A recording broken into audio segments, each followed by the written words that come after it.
नमः संस्कृताय। संस्कृत कक्षा में आपका स्वागत है।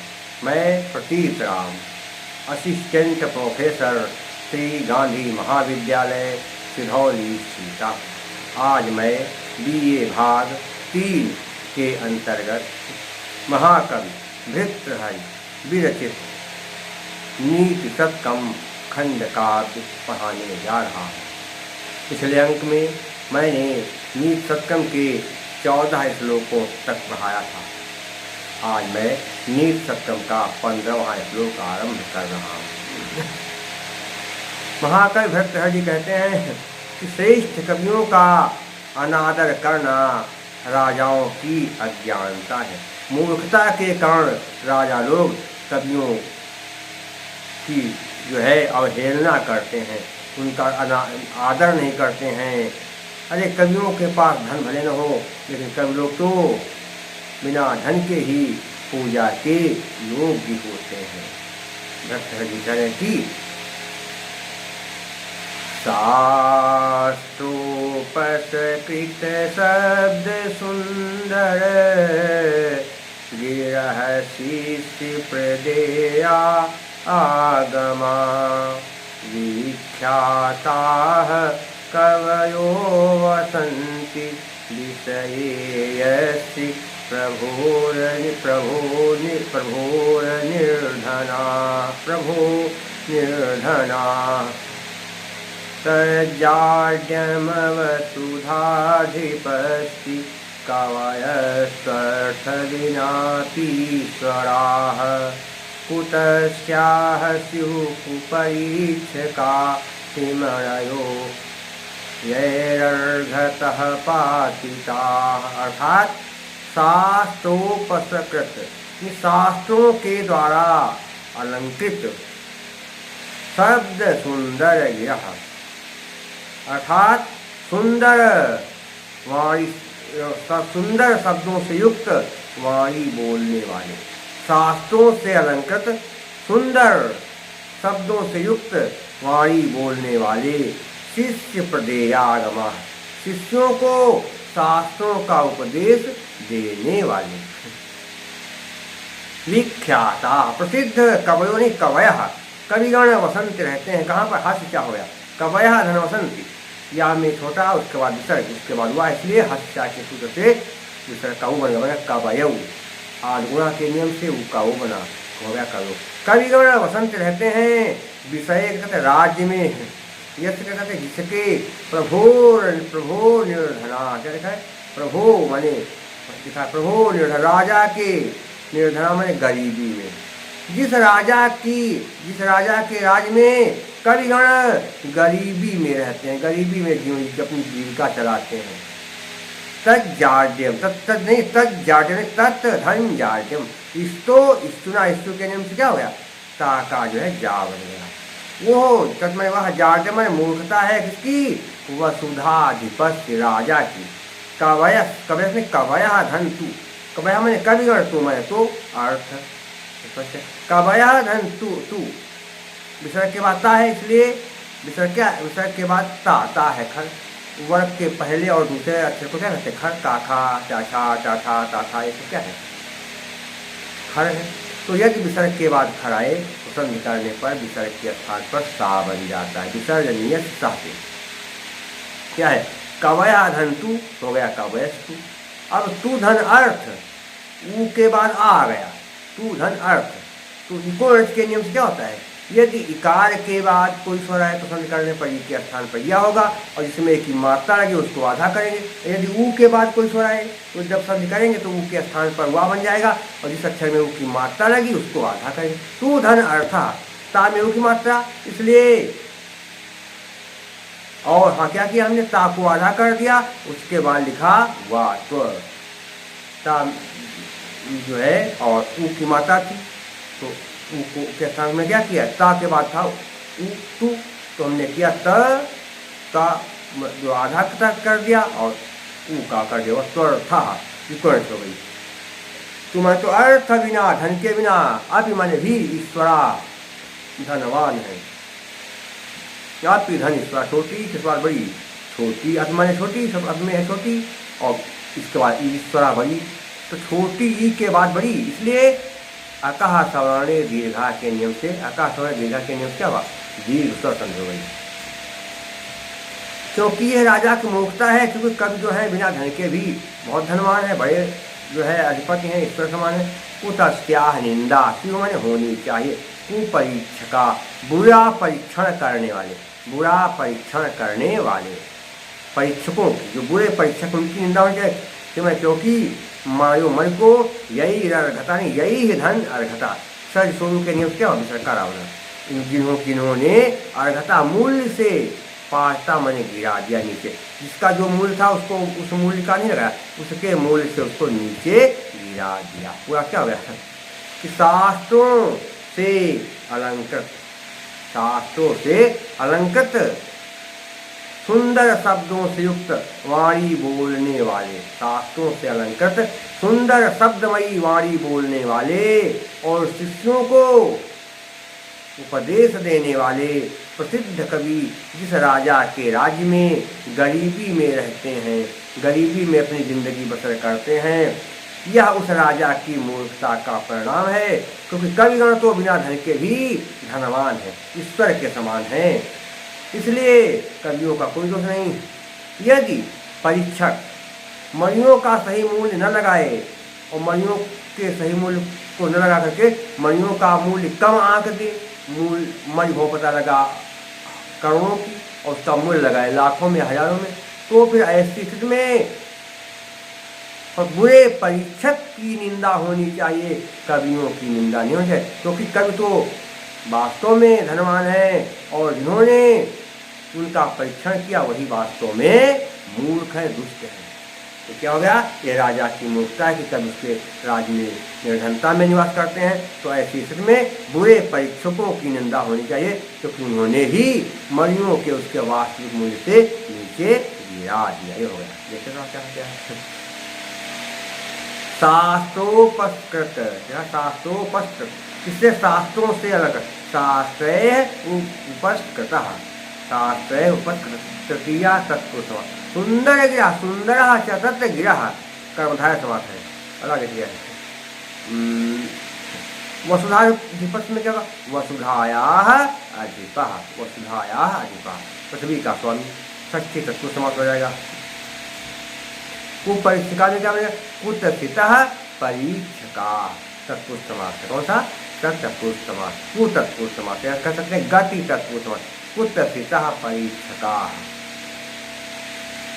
और देखिए कवि में घी प्रत्यय है, वसुधा में ताप प्रत्यय है, और प्रभु में प्रभु है, प्रभु में क्या है, कुप्रत्यय है।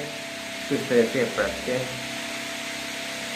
और अलंकार कौन सा होगा देखा जाए तो उसमें ध्यान से देखेंगे, कवियों की विशेषताएं बताई गई, इसलिए क्या होगा, तैर विशेषण साभिप्राय परिकरो मतः।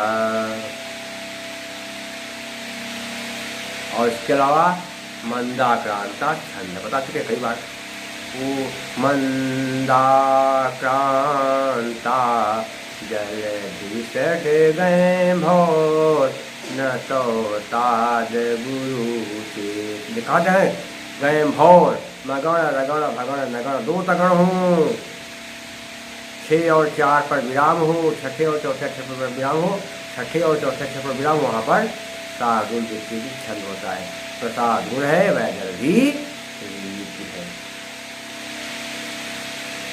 दुनिया में विद्या ही सबसे बड़ा धन है, उसके विषय में कहा है क्या, हर तो याति न गोचरम किमपि संपुषणाति यत् सर्वदा,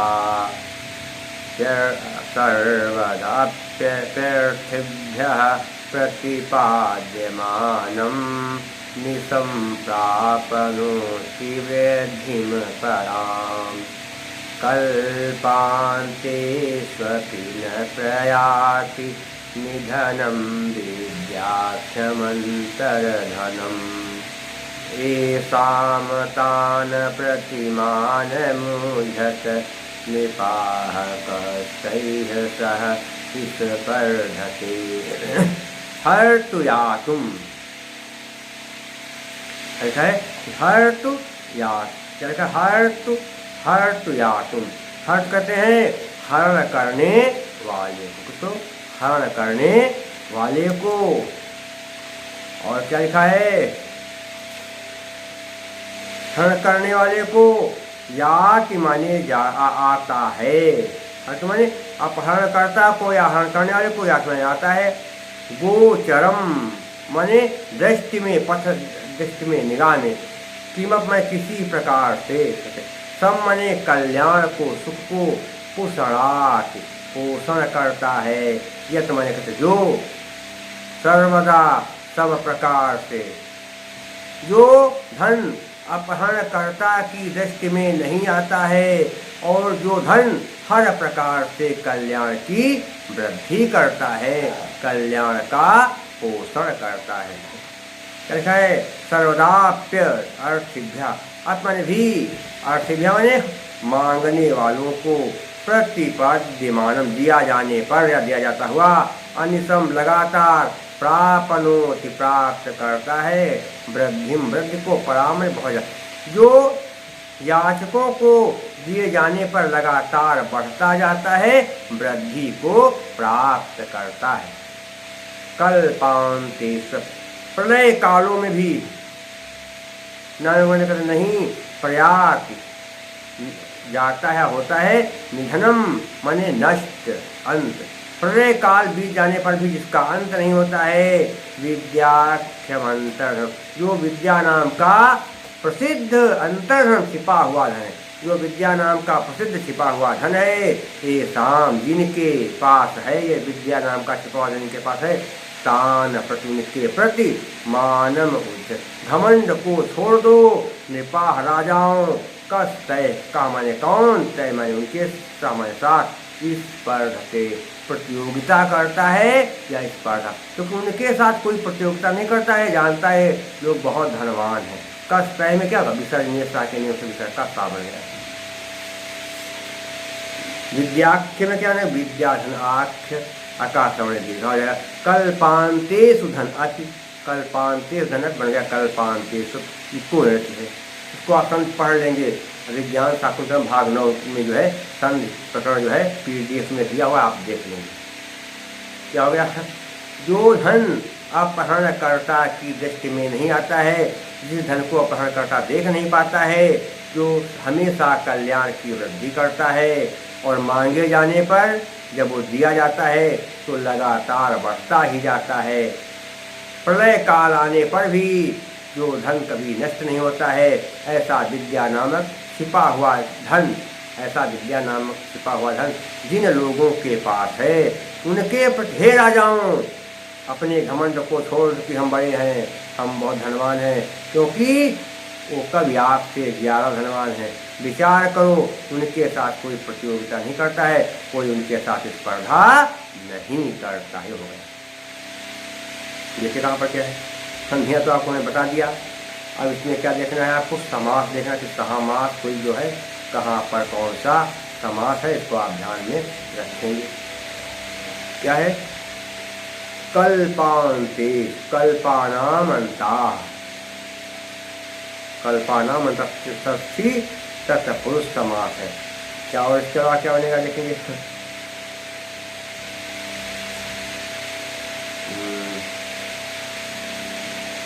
अनिसम में क्या बनेगा, अनिसम में आपको आप नाम बदल दें, मन निसम नहीं तथा पुरुष समास है। निधनम में लिट प्रत्यय है, और इसके अलावा अर्थी में इनी प्रत्यय है। कौन सा, इनी प्रत्यय अर्थी में। और इसके अलावा जो है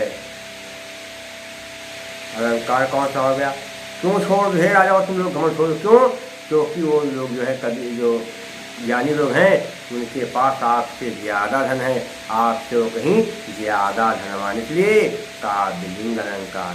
हे तो रवाति पदार्थ से काव्यलिंगम निगद्यते।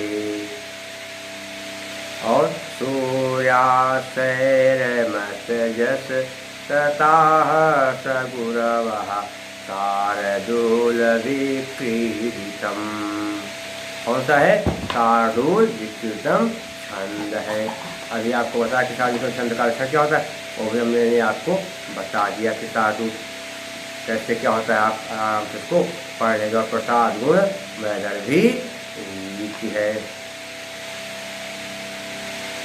इसके अलावा और भी अलंकार हो सकते हैं, लेकिन अधिक अलंकार के चक्कर में आप भ्रमित हो जाएंगे, इधर का उधर कर देंगे तो गड़बड़ हो सकता है। इसलिए जो कुछ भी है आप जो है कम से कम अलंकारों में ही आप अपना काम चला लीजिए, इसी में जो है सबसे अच्छा रहेगा। अब अगला देखिए क्या है। विद्वानों का निरादर किसी भी दशा में नहीं होना चाहिए। वह तिनके के समान तुच्छ लक्ष्मी को कभी भी भाव नहीं देते हैं। वो लक्ष्मी से हमेशा दूर ही रहते हैं। देखिए क्या है। अधिगत परमार्थान पंडितान अवमंस्था तृणमियो लघुलक्ष्मीरनैव तान् संयुनद् अभिनव मदलेखा श्यामगण्डस्थलानां न भवति विषयसन्तुर्वारणं वारणानाम्।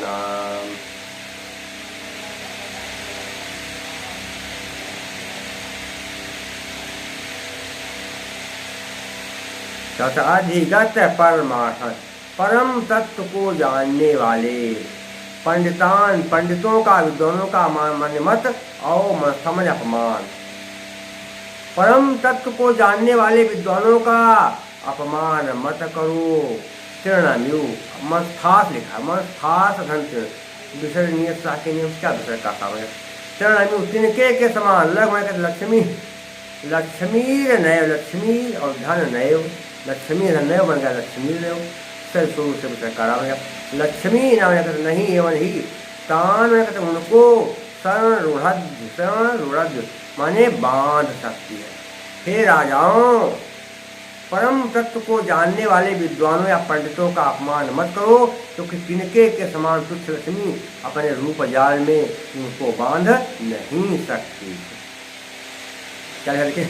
अभिनव मद लेखा श्याम गंड स्थलाना, नवीन जल की रेखा के समान श्याम गंड, श्यामल या सांवले या काले गाल वाले, गंड स्थल कहते हैं गाल को। नवीन जल की रेखा के समान श्याम कपूल वाले या काले श्याम गाल वाले। ना होता कहते नहीं होता है विष तंतु वाराना, कहते हैं विष तंतु। विष तंतु कहते हैं मृणाल खंड, जो कमल नाल होता है कमल नाल से वारणा माने बांधा जा सकता है। इसको वारणा नाम मत वाले हाथी को, क्योंकि कमल नाल के द्वारा मतवाले हाथी को कभी बांधा नहीं जा सकता। पूरा क्या हो गया कि हे राजाओं, परम तत्व को जानने वाले पंडितों या विद्वानों का अपमान मत करो, क्योंकि तिनके के समान तुच्छ लक्ष्मी इन्हें बांध नहीं सकती है। मृणाल तंत्र से नौ मद जल की रेखा से श्यामल, नौ मद जल की रेखा से श्यामल कपोल वाले, नौ मद जल की रेखा से श्यामल कपोल वाले या काले गालों वाले मतवाले हाथियों को कमलनाल के रेशों से बांधा नहीं जा सकता। कमलनाल के रेशों से मतवाले हाथी को बांधा नहीं जा सकता। एक बात महाकवि भट्टाचार्य जी कह रहे हैं। संध्या कहते आपको बताया विष तंतु धनवारणम बन गया तंतुर वारणम, सरस्वरू से क्या हुआ विसर्ग का रा बन गया है। अगर देखिए विसर्ग का क्या बन गया, रा बन गया। इसके अलावा आप क्या देखेंगे, आप प्रत्यय कहाँ है,